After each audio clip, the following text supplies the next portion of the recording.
Hola, buenas, soy el hermano Luis Rico, soy miembro de la Iglesia de Jesucristo de los Santos de los Últimos Días.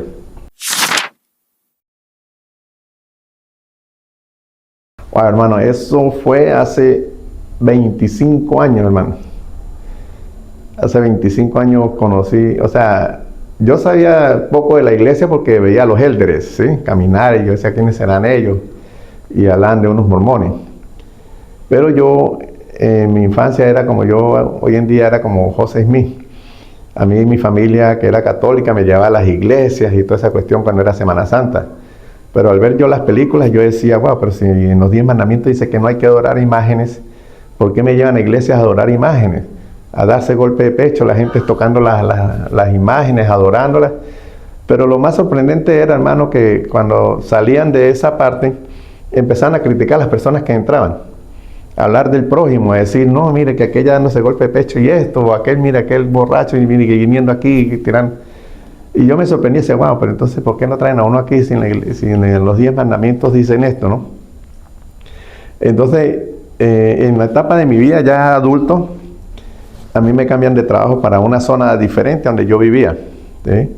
Vamos a suponer que de repente yo vivía aquí en Lima y me cambian para Ayacucho, para el pueblito, sin conocer a nadie. Pero iba por un ascenso del trabajo y esa cuestión y me iban a ubicar vivienda. Cuando llegué a Ayacucho con mi esposa y mi hijo estaba recién nacido. Mi hijo tenía apenas 7 meses de nacido. Llegan y me dicen que mi puesto ha sido ocupado, porque en ese momento hubo una tragedia en Venezuela y reubicaron a personas. Y personal del banco que yo trabajaba lo reubicaron en esa agencia, en el puesto que yo iba. Me dijeron, hermano, Luis, no le podemos enviar otra vez a donde usted vino porque ya ese puesto se ocupó. Y aquí no hay donde ubicarlo. Pues gracias por su servicio y esto, y en 6 meses vuelve a meter el currículo y para nosotros volver a contar con su servicio. Y wow, me quedé yo así fuera de base, y decía, wow, sin trabajo y con mi hijo. Entonces yo le decía a mi esposa, no importa, somos profesionales, yo sé que vamos a buscar conseguir trabajo. Y lo primero que hicimos de la liquidación fue preparar un almacén para mi hijo, su leche y su cuestión por 6 meses. Hermano, pasaron los 6 meses y nada de trabajo, nada. La persona que nos dio la posada nos humillaba, nos escondía la comida. O sea, pasamos momentos fuertes, difíciles. A veces íbamos a visitar a la familia que teníamos cerca en horas de comida y nos daban agua porque le pedían. Y fueron momentos difíciles, pero estábamos tranquilos, soportando porque mi hijo tenía sus alimentos. Ya cuando destapamos el último pote de leche, ahí sí ya me preocupaba. Y nada de trabajo y, hermano, estaba pensando tomar una decisión de irme a robar para conseguir alimento. Y me acuerdo tanto que en ese pueblito mi mamá me decía que ahí vivía un primo, que tal. Pero ella le había enviado la foto mía a él, ¿sí? Y más yo no sabía todavía su dirección, nunca habíamos conseguido. Y un sábado me paré temprano y dije voy a ir a ver el pueblo, cómo son las cosas para hacer lo que iba a hacer. Y hermano, entonces ya me senté en esa placita, estaba ahí, igual oraba a Dios, ¿sí? O sea, yo siempre he creído en Dios, siempre le he orado a Él. Y esa mañana que estaba ahí sentado en la banca, oraba, se me bajaban las lágrimas y lo que hacía era mirar los locales, ver esto, o sea, cuando de repente apareció mi primo. Y llegó Luis y tal, y yo, no, Luis, yo soy su primo, tal, soy su primo Irving, que tal, que su mamá me mandó la foto, que tal, y lo veo aquí, lo reconocí, que tal, y, primo, ¿qué más? Me dice, no, ¿y qué hace por aquí? Y le dije, no, primo, aquí pensando, tal. Y le dije, primo, ¿conoce usted alguna iglesia aquí donde yo pueda ir a hablar con Dios? Algo que yo no haya escuchado, no hay una iglesia aquí que yo pueda hablar con Dios y escucharlo. Y él llega y me dice, primo, yo soy miembro de la Iglesia de Jesucristo de los Santos de los Últimos Días. De los que dicen mormones, si quiere mañana domingo lo invito a la iglesia. Y usted ve si le gusta. Lo puede invitar para que escuche, vea cómo son las actividades ahí, esa cuestión. Y si le gusta, pues sigue viniendo, o sea, ahí no se le obliga a las personas nada, o sea, se le enseña el Evangelio, usted escucha el Evangelio. Y le digo, bueno, primo, pues, entonces ¿dónde nos vemos para ir, pues?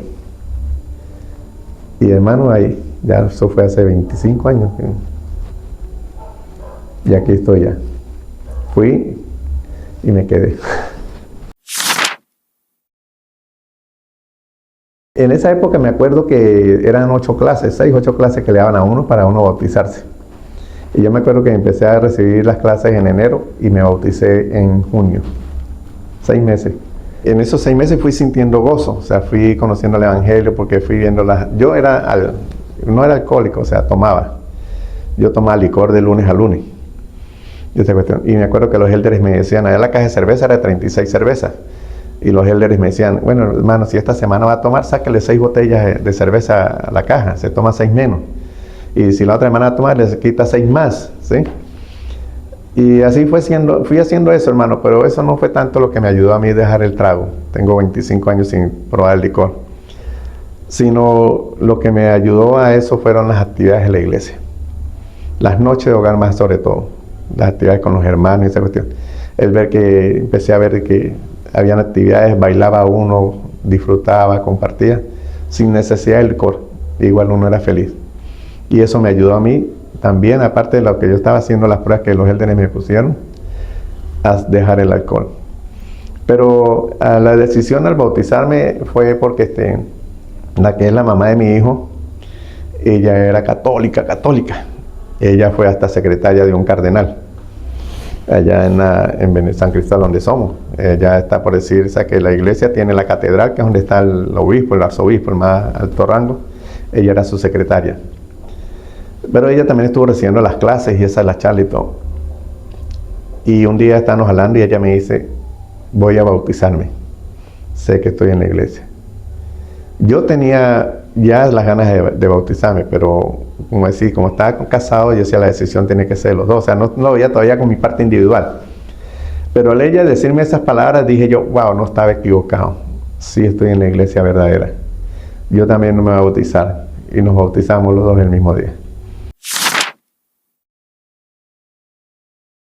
Tengo bastantes experiencias, hermano.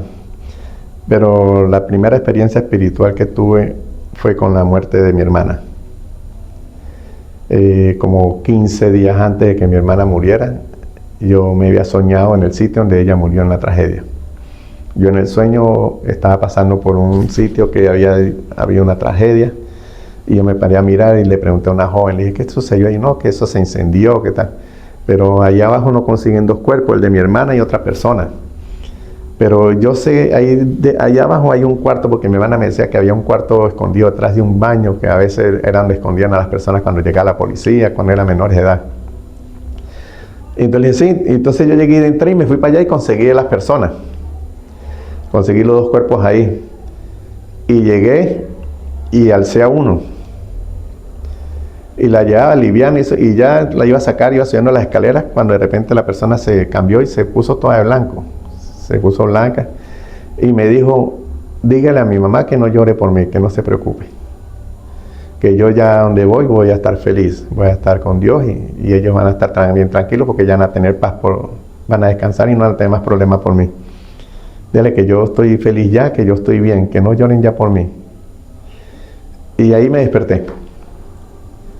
A los 15 días iba yo para la iglesia, domingo en la mañana, cuando mi mamá me llamó y me contó que le había llamado a un tío mío, de que donde trabajaba mi hermana lo habían incendiado y no aparecía el cuerpo de ella. Y wow, yo llegué y lo que le dije a la mamá de mi hijo, que era mi esposa, le dije, váyase usted, que yo me voy para Caracas, por decir, están en Ayacucho, y yo me venía para acá, para Lima. Y no, yo voy para Lima a ver qué sucedió. Y me subí a Caracas y eso, y nada, pero cuando fui al sitio me acordé del sueño, o sea, fue el sueño. El sitio fue en el sueño. Ahí pues tuve, gracias a mi sobrina que trabaja en el gobierno, me consiguieron una chaqueta y para yo poder, como decir, era como si era de la Policía Especial de la Presidencia, y tenía acceso. Y en eso les dije a las personas, les dije, ¿sabes qué? Por ahí de abajo, así como me soñé, se lo dije a ellos. Y exactamente llegamos a ese cuarto y ya estaba mi hermana. Cuando le iban a levantar entre 2, 3, no podían levantarla. Y yo dije, venga, yo la saco. Y cuando yo la alcé, mi hermana era como una pluma. La levanté, la saqué.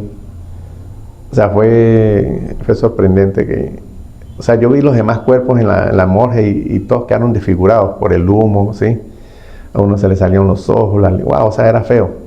Y mi hermana estaba normal, hermano. sin un rasguño, nada, normal, así como estamos nosotros ahorita aquí. Nada. Y mi hermana se enteró a los 3 días, después que apareció, a los 3 días se enteró. Y ella murió normal, no se deformó, no se... Lo único que fue que le salió, al momento ya que era el entierro, le salió una lágrima de sangre. Solamente fue lo que hizo. Y cuando yo estuve en Venezuela, llamamientos casi no tuve. Allá en Venezuela, pues, yo asistía, me gustaba siempre ministrar. Tuve muchas bendiciones del Señor, ¿sí? Porque después que me bauticé, conseguí trabajo donde vivía, y mi esposa también. Y ya duré un tiempo inactivo porque me divorcié y me vine a Perú. Cuando me vine a Perú aquí, pasaron cosas fuertes. En Venezuela, de las bendiciones que el Señor me dio en mi trabajo, porque también le conseguí trabajo a mi esposa, la que era mamá de mi hijo. En una época me ascendieron en el trabajo, me ofrecieron una oferta laboral, pero tenía que cambiarme de la zona. Y al cambiarme de la zona, pues iba a ganar como el triple de lo que yo ganaba. Pero la limitante era que no iba a ir a la iglesia, porque me iba a traer solamente del mes, iba a tener solamente un fin de semana libre. Yo le consulté a mi esposa y eso, entonces ella me decía que sí, que lo aceptara, que iba a ganar más, pero yo le pedí a Dios. Y estaba ahí hasta que Dios me contestó. Yo sentí el susurro y me dijo, del Espíritu, me dijo, no aceptes ese trabajo, porque si aceptas ese trabajo, vas a perder tu familia y te vas a quedar sin ir a la iglesia, no vas a volver a la iglesia. Y yo le conté eso a mi esposa y ella me decía, no, que eso son cosas suyas, usted está ahí traumatizado porque usted es el que no quiere aceptar, pero no, que sí, que vaya, yo sé que va a ganar el triple, que allá entonces compramos un apartamento, vendemos el que tenemos y allá empezamos a ir a la iglesia. Lo cierto fue que ella me convenció. Hermano, como al año y medio estaba yo sin familia y dejé de ir a la iglesia. Divorciado, sin hogar, sin nadie, y dejé de ir a la iglesia. De ahí duré un tiempo inactivo, pero siempre tuve mis principios en la iglesia. Me pasaba mal, quise hasta quitarme la vida. En el momento que estaba en eso, nuestro Padre Celestial me puso la mano en el hombro y me hizo reaccionar. Y cuando yo volteé hacia el lado no había nadie, pero sentí la mano que me puso en el hombro. Y me hizo acordar una película que siempre me ha gustado y siempre recomiendo, que se llama El toque de la mano del maestro. Que cuando estamos en dificultades, la gente nos aplaude y nos tira al abismo, mas no nos ayuda a salir de ellos. Y simplemente el toque de la mano del maestro es el que nos toca el corazón y nos hace ver la verdad, lo valioso que somos nosotros para Él. Y siempre cuando estaba así, siempre cantaba un pedacito de un himno que me gusta y me mantenía siempre y me alejaba las preocupaciones. Siempre empezaba, tengo gozo en mi alma hoy, porque todo es amor y paz. Cristo reina con amor, tengo gozo y solaz. Siempre cuando estaba en algo así, empezaba a cantar esa estrofa, tengo gozo. Y se me pasaban las molestias, se me pasaban las cuestiones.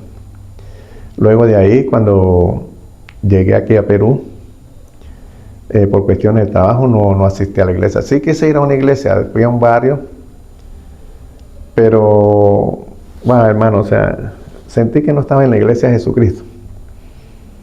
No es que uno sea predilecto, pero la costumbre, cuando yo conocí la iglesia, no vi nada de eso en ese barrio que yo visité. Ni siquiera una bienvenida, ni siquiera chocaron una mano. Fui conociendo, porque siempre fui como 2 meses ahí. Ya distinguía a personas y lo más triste era que a veces me los conseguía en la calle y ni me saludaban ni nada. Y yo decía, wow, o sea. Y no volví a ir más. No volví más, seguí inactivo, pero igual siempre seguía a la iglesia por las redes. Tengo mi libro en Mormón la primera vez, tengo mi trilogía. Tengo mi Biblia y siempre estaba ahí. Siempre con los principios de la iglesia. Y después, cuando vino la época del COVID, a mí me dio COVID. Y me hospitalizaron y precisamente cuando me hospitalizan están levantando 2 muertos, uno al lado y uno. Y yo, wow, bueno, Señor, si este es mi destino, pues llegó la hora. Y me cambiaron me acuerdo que era para el Parque Las Leyendas, por allá, Villamongrú. Pues me recibieron en el 2 de mayo y me mandaron para Villamongrú. Allá, hermano, allá morí. Allá duré 3 meses hospitalizado, pero yo allá morí. En el momento que mi cuerpo dejó el alma, en el galpón que yo estaba, todo se puso blanco, brilloso, y solamente se veía un túnel, la entrada del túnel, así como en la esquina. Y mi espíritu salió de mi cuerpo y yo me había acostado en la camilla, boca abajo, como despidiéndome. Y empecé, en eso me volteo para irme hacia el túnel y me agarran del brazo. Y me dicen, no, tú serás salvo, tú te vas a salvar, tú te vas a curar. Y sentí que caí otra vez en mi cuerpo. Y en esa reacción, al caer, como decir, quedó esa voz así, yo dije, wow, ¿qué doctor te estará diciendo esas palabras tan seguras? Y volteé y giré, y todo estaba brillando, hermano. Y estaba retirándose de mi cama nuestro Señor Jesucristo con sus 2 ángeles. Ya iba de espalda él retirándose, y la luz se iba desapareciendo. Cuando reaccioné, escuché a las enfermeras decir que tenían que tenerme en observación las 24 horas porque yo había sido un milagro de Dios, que yo había muerto. Yo no tenía síntomas de nada y de repente empecé otra vez a reaccionar. De ahí, hermano, tener esa bendición, todavía no asistía a la iglesia. O sea, no daba el paso a la iglesia y eso. Pero empecé a sentir cosas que me decían, tienes que ir a la iglesia, te están esperando. Y yo decía, voy a ir este domingo, pero había el pero. Voy a ir este domingo, pero el pero. Hasta que un día en la misma red me llegó un video, y entonces hablaba de una persona, o sea, como si estuviera hablando de mi vida. Una persona que se había alejado de la iglesia, era inactivo, y entonces estaba sentado en un parque y vio que un niño estaba haciendo tremenduras en una zona peligrosa y la mamá le decía, hijo, cuida eso, que no estés ahí porque te vas a hacer daño, te vas a hacer daño. Y el niño se malogró. Y la mamá, en vez de regañarlo eso, él vio que la mamá lo agarró, lo abrazó, lo besó y le decía, hijo, yo te dije, ven, yo te protejo, yo estoy aquí para ti, lo abrazó. Y él en ese momento pues se acordó de Jesucristo. Dijo, Jesucristo me está esperando con los brazos abiertos. Y volvió a la iglesia. Cuando yo vi ese video, hermano, llegué y dije, el Señor me está esperando. Renuncié a trabajo, renuncié a todo. Y a la señora donde vivía yo le dije, hoy mi vida cambió. Vuelvo a la iglesia. Yo sé que el Señor me está esperando y yo sé las bendiciones que tengo ahí por el Señor. Yo sé que Él me quiere y siempre me ha amado. Nunca me ha abandonado porque a pesar de que no he ido, por lo menos siempre he tenido un bocado de comida todos los días. Y he tenido un techo donde dormir. Y el Señor me espera. Ya mi vida aquí cambió para siempre. Y desde ahí, hermano, renuncié al trabajo y todo, y volví a la iglesia. Y conseguí trabajo, y trabajaba de lunes a sábado. Tenía mi domingo respetado para Él. No he vuelto a faltar a la iglesia, desde hace 5 años que volví a la iglesia. Y desde que volví, he tenido llamamientos en la iglesia, recibí mi otra vez, porque el sacerdocio Melquisedec yo lo había recibido en Venezuela, pero cuando lo recibí parece que no lo registraron, y quedé con el de presbítero más nada. Y cuando llego aquí me preguntan, sí, yo tengo sacerdocio Melquisedec, y cuando ven la ficha, no, pero aquí dice que no. Yo, wow, pero sí, yo lo recibí, porque me acuerdo tanto que eso se lo dan a unos en las conferencias. Yo lo recibí, y me acuerdo tanto porque en esa conferencia me tocó que dar la primera oración. Y yo le decía a mi obispo, pero obispo, habiendo tanta gente más antigua que yo estoy nuevo en la iglesia, que ya está. ¿Cómo me van a poner a mí a la oración? No, hermano, eso fue lo que dijo el presidente de la estaca, que usted ya era la primera oración. Y bueno, por eso sé que se ya recibió el sacerdocio Melquisedec, tuve esa experiencia.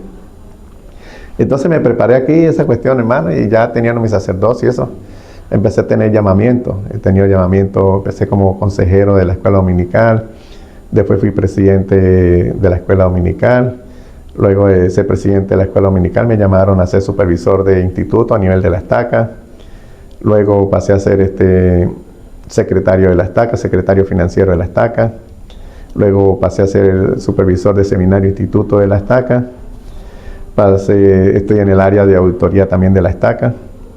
Ahorita mi llamamiento, estoy como sumo consejo asignado a la obra misional y trabajo también para el Consejo de Lima, como director de medios de comunicación y alcance, en el Consejo de Lima Este. Y hermano, y ya estando aquí he tenido muchas bendiciones, hermano. Wow, todos los días son una bendición. Bueno, que siempre todos los días el Señor nos está bendiciendo, nomás con abrir los ojos ya y tener un día nuevo de vida. Ya es una primera bendición que el Señor nos da siempre. Le voy a contar dos anécdotas fuertes, aparte de lo que me pasó de cuando me dio el COVID. Yo cuando me dio el COVID yo no hablaba de eso.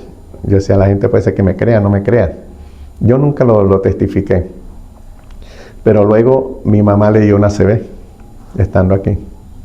Ese día yo almorcé con ella y me fui a las 3 de la tarde a trabajar. La dejé a ella tranquila, sonriente, como siempre me despedía con ella. Me fui a trabajar y a las 5 de la tarde llegó mi sobrina al trabajo que mi mamá se estaba muriendo. Que estaba en el hospital y estaba muriéndose. Y yo me quedé, fue en shock, no reaccionaba hasta que mi sobrina me pegó un grito, me movió, me jaló. Yo dejé el trabajo donde estaba porque yo manejaba plata. Lo único que le dije fue a la señora, señora, ahí está la plata. Yo sé que eso está cuadrado, pero usted verá. Yo me voy. Y llegamos al hospital y lo que nos dice el médico, me dice, su mamá tiene 3 horas de vida. Entonces ya estaban 2 sobrinos míos allá, pero están en la parte del sí porque no la querían registrar. Mi sobrina me agarra y me mira, empieza a llorar y me veía como calmado y me decía, pero tío, ¿qué hacemos? Mire que si no le compramos esta medicina, 2 inyecciones y cada inyección salía en 6,000 soles. Y nosotros llegamos en ese momento, o sea, wow, no sé. Yo lo único que le dije a mi sobrina, le dije, venga, vamos a orar. Vamos a hacer una oración, cálmese, que tal, que yo sé que el Señor no nos va a abandonar. Y hicimos la oración, hermano. Hicimos la oración y eso. Claro, yo estaba, o sea, yo pensaba, pero ¿en qué hacemos? ¿Qué es esto?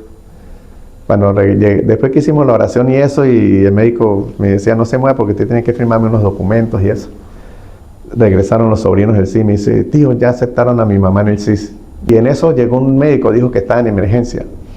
Dijo, ¿usted qué pasa? No, que mi abuelita, le contaron de la abuelita, porque era mi sobrina, su abuela, que está ahí, entonces no le quieren registrar el CIS, porque no le quieren poner una medicina que no está en el CIS. Y en eso ese médico apareció y llegó la jefe del CIS. Entonces el médico, ellos me dicen que el médico le dijo a la jefe del CIS que si la podía registrar, que cómo hacían para poder ayudar a la señora y esa cuestión y ayudarlos a ellos. Y la señora aceptó. Entonces cuando el médico dijo, yo le voy a tomar una foto del pasaporte, entonces para ir a pedir la medicina y llevarla para que se la pongamos allá. El médico dijo que trabajaba en emergencia, le dijo a mi sobrino. Entonces ellos se quedaron ahí ya terminando de llenar los papeles y eso, y sí. Cuando regresé nos contaron, llamamos al doctor que me tenía a mí ahí para el frenado. Entonces, doctor, no vamos a ver quién es el doctor para agradecerle, o sea, para darle un presente. Y entonces yo, el doctor dijo que está aquí en emergencia. Doctor, ¿es él? No, no es. Doctor, ¿qué médico está aquí en emergencia? Bueno, dice, no, aquel que está allá y la doctora. No, ninguno de esos es. Pero, ¿en serio? Yo, sí, él dijo que está en emergencia. ¿Y que él iba a traer la medicina? ¿El que trajo la medicina? Dice el doctor, no, la medicina llegó de farmacia. La trajo la enfermera en la farmacia. Aquí ningún doctor trajo la medicina. Ya le pusimos la inyección a su mamá, señor, ahora hay que esperar 3 horas, los efectos. Si en 3 horas que le dimos de vida, si pasa las 3 horas va a tener estos efectos, pero si pasa las 3 horas su mamá se salva. Hermano, mi mamá se salvó. Los médicos decían que ella iba a quedar en vida vegetativa por lo que le había dado, que le había sido fuerte. Y mi mamá hoy en día camina, piensa, habla, sonríe. Lo único que le quedó fue un defecto de un brazo. Pero mi mamá, pues gracias a Dios, mejoró. Gracias a nuestro Padre Celestial, como le dije a ellos, esos son los ángeles que el Señor puso en el camino. El Señor siempre nos pone, nos acomoda el camino, nos pone ángeles, que a veces uno no piensa. Y la segunda, hermano, fuerte, después del COVID, fue conmigo mismo también. Me empecé a sufrir del riñón derecho. Y cuando me hacen los exámenes me dicen que yo tenía una enfermedad genética, desde que nací el riñón estaba pequeño, eso había que sacarlo. Y con lo del COVID me ha afectado el riñón, porque me dan unos dolores que me dormían hasta la pierna derecha. Y el médico me decía que si no me operaba, yo iba a morir de un infarto, porque el dolor me iba a dar tan fuerte que ya no lo iba a aguantar y me iba a dar un infarto. Y si no me daba un infarto me iba a dar una ACV. Me hicieron los exámenes y todo, hermano, para operarme en el Hipólito, aquí en Bravo Chico. Y precisamente la semana que me iban a operar se dañó la máquina. Yo, wow, doctor, ¿cómo hacemos? El doctor me da la referencia para el 2 de mayo. Me fui yo para el 2 de mayo Y me dicen, no, que eso fue en agosto. Y me dice la persona, no, señor, no estamos recibiendo referencias de afuera, sino hasta enero. Yo, pero chamo, mire, pasa que me iban a operar y tienen que operarme de emergencia, el doctor me estaba mandando, no, hasta enero ingresa. Y yo, wow, ¿qué hago? Me fui al otro día a hablar con el médico y estaba hablando con el doctor cuando de repente pasó otro médico y yo sí vi que se paró hacia un lado. Y yo le estaba contando al médico lo que está haciendo mal. Le decía, doctor, ¿y entonces de qué manera me puede operar? ¿No? ¿Pagando? ¿Qué? Entonces el médico me decía, no, pues si usted compra el aparato sale como en 10.000 soles. Y usted comprando el aparato, yo lo puedo operar aquí. Usted trae el aparato, pero son 10.000 soles que va a gastar. Y yo, wow, doctor, pero entonces me muero. No, pero tranquilo, que, o sea, vamos a ver. Y en eso se regresó el médico que se había puesto al lado y le dice, colega, que he escuchado lo que está conversando con el joven. Entonces le dice, no, pasa Y yo no fui. Entonces me dice, ya déjeme llamar. Mi hermano es urólogo allá en el 2 de mayo. Déjeme llamarlo y le voy a comentar. El doctor llamó a su hermano y el hermano le dijo, sí, dígale que venga, que le hagan la referencia con fecha de hoy y yo que venga directamente a mi consultorio para yo sellarle para que le den ingreso. Hermano, fue el primer milagro que el Señor me hizo. Pasé. Cuando el doctor ve mis informes me dice, tengo que mandarle a hacer otros informes porque como no me mandaron su video, tengo que ver cómo está el riñón. Tengo que ver si funciona, porque sin verlo, ¿cómo lo voy a operar? Porque yo lo puedo operar por estas letras y si no es eso. Entonces me mandó a hacer un examen físico, nuclear y esa cuestión y cuando dio los resultados el riñón no servía para nada. Cero, no producía nada de orina, nada. El doctor me dice, sí, lo tuyo es emergencia porque te da esto y te está agarrando el otro riñón y va a poder quedar en diálisis y los dolores no los aguantas y te va a dar lo mismo que me dijo el doctor anterior. Y le digo, bueno, doctor, y tal. Entonces me hizo los exámenes y eso, el 31 de diciembre me hice el último examen, tuve la consulta. Y me acuerdo que tanto que fue un 21 de febrero que llega y me dice, ya están los exámenes, entonces le voy a dar el ingreso para que lo pasen a lista de espera, para que lo operen. Entonces le digo yo, doctor, ¿y cuándo me operarían? Me dice, no sé, porque hay 850 pacientes por delante tuyo. Aparte, sin contar los que lleguen de emergencia. Yo, wow, doctor, pero si usted me dice que lo mío es emergencia, ¿qué tal? Y no hay algún, o sea, no hay otro mes. No tiene que esperar, porque todos son emergencias. Vaya y lleve son de la secretaria para la zona. Entonces me fui para allá y ingreso y le digo a la muchacha, ¿y cuándo sería mi operación? Cuando la muchacha me dice, no, si apenas estamos llamando a los de septiembre. Yo, wow, septiembre, febrero, 6 meses, o sea que si me van a operar a mí, siguiendo esa secuencia que ustedes me estarían operando como para agosto. Pero tendría que volverme a hacer otra vez los exámenes, tenía que volver, o sea, wow, o sea. Bueno, de lo que me dijo la muchacha, no, pues traiga su donante de sangre rápido porque ahí ya lo cambiamos para otra lista. Y yo, bueno. Y entonces yo ahí me conseguí una amiga que trabaja en el hospital militar y le dije, ¿sabes qué me pasa esto? Y entonces ella me dijo, no, pues dame los exámenes para ver si yo te ayudo, para que como yo trabajo allá, si te operan por allá. Y entonces a los días yo le mandé los exámenes y eso, y cuando me la volví a conseguir me dijo, wow, mira, hablé con los médicos allá, me dicen que lo tuyo es grave, que es emergencia, pero que ellos allá no tienen los aparatos como en el 2 de mayo, que me recomendaron que te dijera que pidiera cita en el 2 de mayo, que porque allá están los mejores especialistas, las mejores máquinas, para lo que yo tenía. Entonces le dije a la señora, no, pues ya pues en el 2 de mayo pues me están atendiendo, pues seguiré, me quedaré tranquilo en el 2 de mayo ya. Hermano, entonces yo pasé, llevé la donante de sangre y eso, y la muchacha me dice que todavía están con los de septiembre, y yo, bueno. La decisión que tomé en ese momento, dejé trabajo y todo, hermano. Llegué, oré, y le dije, Señor, si es la hora de irme, me voy a ir feliz. Me voy a ir haciendo lo que tú me enseñaste, a predicar tu evangelio. Voy a llevar tu evangelio a las personas que las necesiten, que me sean salvos como tú me salvaste una vez la vida, y me has alargado hasta este momento. Renuncié a trabajo, renuncié a todo, hermano, y me dediqué a la iglesia. Me iba a ministrar con los elders todas las tardes. Y empecé a hacer todo eso, hermano. Llegué, oraba, los dolores ya no me daban.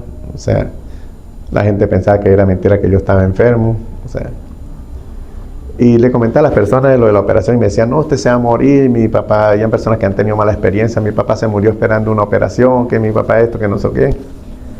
Y un día X me paré y me volví a conseguir esas personas y no sé de dónde salió y le dije, a mí me operan el 15 de marzo. Wow, te operan el 15 de marzo, ¿y eso por qué tan seguro? No, va, yo sé que a mí me operan el 15. Del 15 no pasa. Es que tú tienes alguna palanca. Yo no, la palanca mía está arriba. Mi palanca es el de arriba. Yo no conozco a nadie en el hospital ni nada. Pero yo sé que a mí me van a operar el 15. Va a ver que me operan el 15. Y ella pues se reía. No, tú crees que estás en Venezuela para poder hablar así. ¿Qué tal? Nosotros sabemos, mi papá murió. Hay personas que tienen 2, 3 años todavía esperando una operación. ¿Qué tal? Y bueno, hermano, no volví a tocar el tema. Me dediqué, yo me puse a vender tortas de zapallo para poder sostenerme para pagar alquiler y esa cuestión. Y trabajar con los elders, o sea, hacer todo en la iglesia. Hice actividades en la iglesia, todo, o sea. Hermano, el 13 de marzo me llaman como a las 10 de la noche del hospital, que no conseguía mi placa. Yo le dije que sí, me la dije, no, yo me la hice ahí, pero es que están buscando y no aparece. Entonces, como yo tengo un solo apellido, Rico, yo le dije, busque por, a mí ya se me colocan Rico NN, búsquela por Rico NN. Cuando le dije, va, sí, me dieron el nombre completo. Sí, es esa. Ah, sí, ya está aquí, ya la tenemos, ¿qué tal? Y la señora donde yo vivo alquilado, llegué y me dice, uy, ¿quién lo llamó a esta hora? Yo, no, es que del hospital, que no conseguían mi placa. Me dice, uy, eso es que lo van a operar. ¿Yo qué? Sí, eso es que lo van a operar porque están viendo su expediente. Eso es que lo van a operar. Yo, wow, yo miro la fecha 13. Yo, el 14 iba yo para el templo. Ya estaba vestido, estaba encorbatado y todo, y cuando estoy abriendo la puerta para salir del apartamento, suena el teléfono. Yo no contestaba llamadas desconocidas, pero no, sí, contesté. No tenía número y todo, contesté. Cuando me dicen, hablan con el señor Luis, sí, estamos llamando al hospital, ¿qué tal? ¿Usted vive cerca del hospital 2 de mayo? Yo, sí, yo vivo por aquí, por el Agustino. Bueno, señor, tiene 1 hora para que venga a hospitalizarse. Lo vamos a hospitalizar hoy para operarlo mañana. Eso fue el 14. ¿Yo qué? ¿Y qué tengo que llevar? No, nada, llegué y me cambié, me puse y me fui. Y lo único que hice fue mandarle un mensaje a mi hermana y a la señora de Vía, y a mi hijo. Me voy para el hospital, me llamaron que me van a hospitalizar para operarme mañana. Estoy en el hospital. Les escribo allá. Hermano, el 15 de marzo me operaron. Cuando me operaron, hermano, me imagino que estaba ya en la anestesia. Estaba dormido, o sea, ¿en qué estado estaba? Pues vamos a hablar que estaba con la anestesia. En ese momento hablé con mi Padre Celestial. Apareció mi Padre Celestial y yo le dije que por qué me había vuelto a salvar la vida por segunda vez. Y le dije, Señor, ¿por qué me salvaste la vida nuevamente? ¿Por qué no me dejaste descansar ya? Y así mi familia tampoco sufrió más por mí. Y las palabras de Él fueron que yo fui salvo por su fe. Y para testificar de Él en este mundo. Que viniera aquí a este mundo y al testificar de Él le dijera a las personas que Él está vivo ya aquí entre nosotros. Y que el que crea en Él como creí yo, iba a ser salvo como Él me salvó a mí. Que tenía que venir a testificar. Y de ahí, hermano, yo siempre testifico de Él. Siempre he testificado, pero ahora con más fe. Hablo de mi testimonio cuando me salvó la vida, cuando me dio COVID, salvó a mi mamá y ahora me salvó a mí nuevamente la vida. Y me habló Él directamente. Cuando me desperté, hermano, a los días lo que hice fue agarrar mi teléfono y empecé a pedirle perdón a todas esas personas que de una u otra manera botaron una lágrima por mí. Hasta la mamá de mi hijo le pidió perdón, hasta mi hijo le pedí perdón. Y me decían que qué me pasaba, que si estaba loco, que no tenían nada que perdonarme, que lo que pasamos pues fueron experiencias.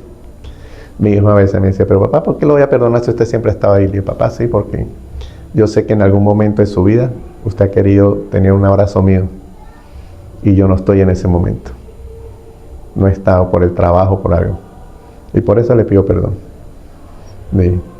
Y siempre le digo que lo amo, siempre le pido perdón porque a pesar de ahorita en la distancia que tenemos, no estoy para abrazarlo, pero estoy pendiente de él y siempre le digo, papá, perdóneme por no estar a su lado, por no poderle dar un abrazo ahorita. Pero sepa que yo siempre lo amo y están mis oraciones. Y le comparto siempre pensamientos espirituales. Y eso, hermano, ha sido una de las tantas bendiciones que he recibido yo del Señor. Pero han sido bendiciones que me han marcado la vida y por eso estoy aquí sentado hoy aquí también, gracias a Él, para poder testificar de Él y esa fuerza y gozo que Él me da en mi vida.